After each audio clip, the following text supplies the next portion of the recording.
Assalamualaikum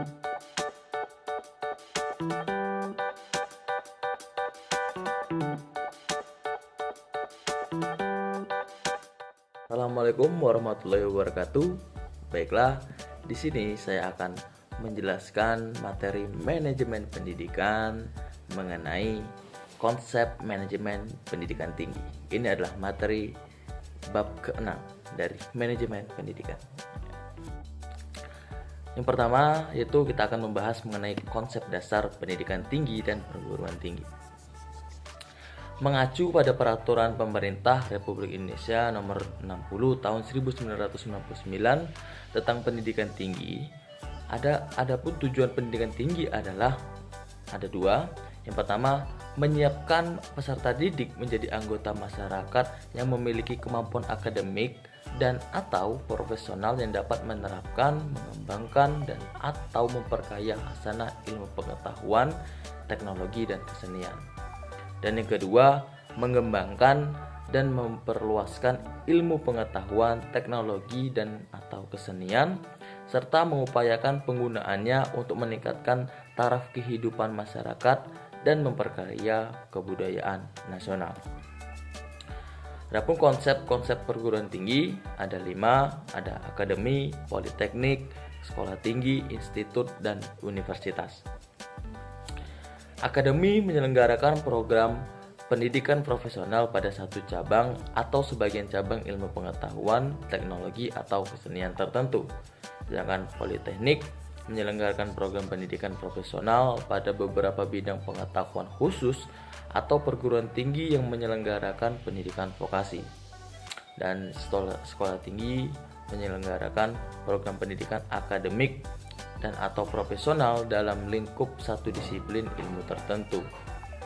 Kemudian institut menyelenggarakan program pendidikan akademi dan atau profesional dalam sekelompok disiplin ilmu pengetahuan, teknologi, dan kesenian. Dan yang kelima, yang terakhir yaitu universitas menyelenggarakan program pendidikan akademik dan profesional dalam beberapa disiplin ilmu pengetahuan, teknologi, dan kesenian tertentu.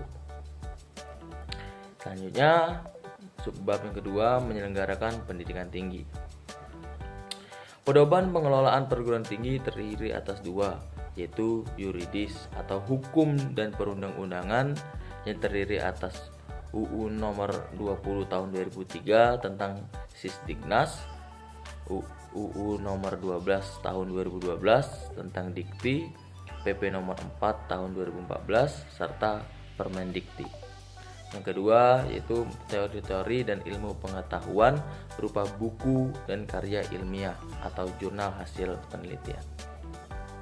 Peraturan Pemerintah Nomor 60 Tahun 1999 tentang pendidikan tinggi mengatur bahwa penyelenggaraan perguruan tinggi yang dilakukan oleh masyarakat haruslah berbentuk yayasan atau badan yang bersifat sosial.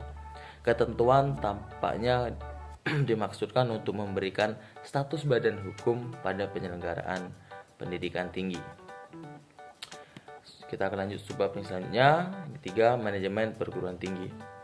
Menurut Indrajit dan Joko Pranoto tahun 2006, ada beberapa aplikasi fungsi manajemen umum dalam manajemen perguruan tinggi, yaitu yang pertama perencanaan. Perencanaan program kerja termasuk perencanaan anggaran bukan merupakan hal yang baru lagi bagi perguruan tinggi, baik perencanaan 5 tahunan maupun perencanaan tahunan. Namun perencanaan perlu dilakukan untuk merencanakan strategis, yaitu perencanaan yang menentukan hidup, mati, dan berkembang tidaknya suatu universitas. Kemudian pengorganisasian. Fungsi pengorganisasian termasuk fungsi pengisian staf yang sesuai untuk setiap tugas dan kedudukan. Dan pengisian staf atau karyawan perlu membedakan beberapa jenis karyawan yang bekerja di suatu universitas yang masing-masing mempunyai tugas khas dan karakteristik sendiri-sendiri. Kemudian ada namanya pergerakan atau accounting. Tugas penggerakan adalah tugas menggerakkan seluruh manusia yang bekerja dalam suatu perguruan tinggi agar masing-masing bekerja sesuai dengan yang telah ditugaskan dengan semangat dan kemampuan maksimal. Ini merupakan tantangan yang sangat besar bagi fungsi manajemen karena menyangkut manusia yang mempunyai keyakinan, harapan, sifat, tingkah laku, emosi, kepuasan, pengembangan, dan akal budi serta menyangkut hubungan antar pribadi. Selanjutnya ada pengawasan. Pengawasan adalah fungsi terakhir manajemen. Namun, bukan berarti yang paling kurang penting. Pengawasan adalah pengamatan dan pengukuran apakah pelaksanaan dan hasil kerja sudah sesuai dengan perencanaan atau tidak. Kalau tidak, apa kendalanya dan bagaimana menghilangkan kendalanya agar hasil kerja dapat sesuai dengan apa yang telah direncanakan. Kita akan lanjut subbab yang keempat, yaitu dimensi makna perguruan tinggi. Ada 5, yaitu dimensi etis, dimensi keilmuan, dimensi pendidikan, dimensi sosial, dan dimensi korporasi. Dimensi etis yaitu mengenai hakikat tugas dan panggilan universitas adalah mengabdikan diri pada penelitian, pengajaran, dan pendidikan para mahasiswa yang dengan sukarela bergabung dengan para dosen dalam cinta yang sama akan pengetahuan. Dalam konteks pencarian kebenaran secara utuh, universitas mempunyai kebebasan akademik. Kebebasan akademik berakar pada martabat manusia yang mempunyai kebebasan internal atau kebebasan dasar dalam pribadinya.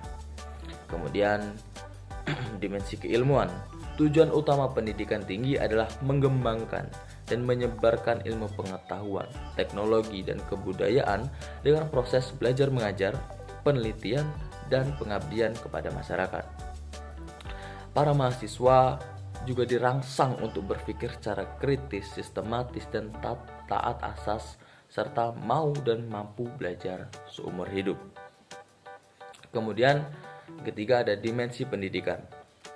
Pendidikan adalah proses menyiapkan manusia muda menjadi manusia dewasa, yaitu manusia yang mandiri dan bertanggung jawab. Disiplin, keterbukaan, pelayanan bantuan yang paling lemah, kejujuran, kerja keras yang diperlihatkan dalam pengelolaan universitas adalah nilai-nilai konkret yang merupakan contoh nyata untuk pendidikan. Selanjutnya ada dimensi sosial. Melalui pengajaran dan penelitian, perguruan tinggi diharapkan memberikan sumbangan dalam memecahkan berbagai problema atau masalah yang sedang dihadapi masyarakat, seperti kekurangan pangan, pengangguran, pengurangan pemeliharaan kesehatan, ketidakadilan, kebodohan, dan masalah yang lainnya. Dan yang terakhir ada dimensi korporasi. Perguruan tinggi memiliki dan mengelola berbagai sumber daya seperti manusia, barang-barang, peralatan, keuangan, dan juga metode.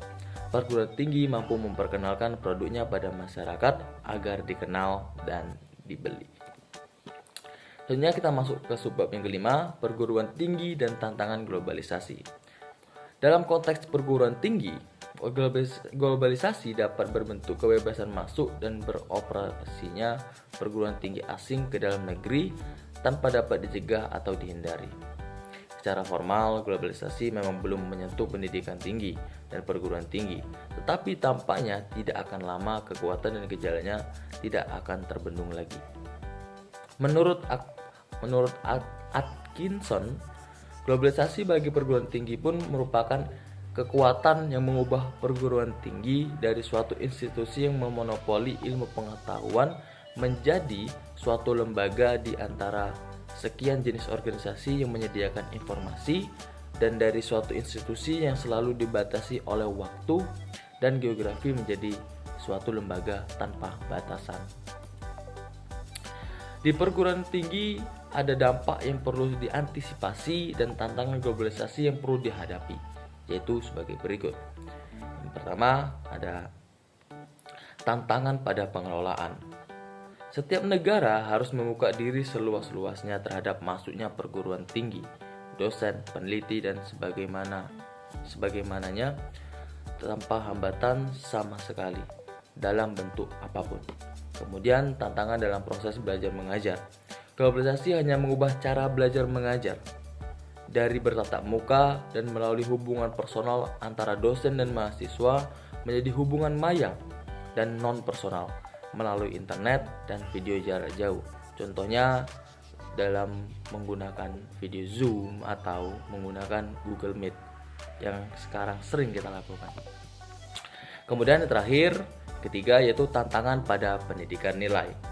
Globalisasi sering sekali menghadirkan pengetahuan dan informasi berlebihan yang tidak dapat ditangkap oleh kebanyakan yang tidak mampu pula mencerna tantangan yang menyertainya.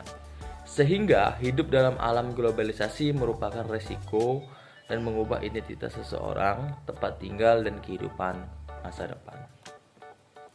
Baiklah, itulah materi bab yang ke-6.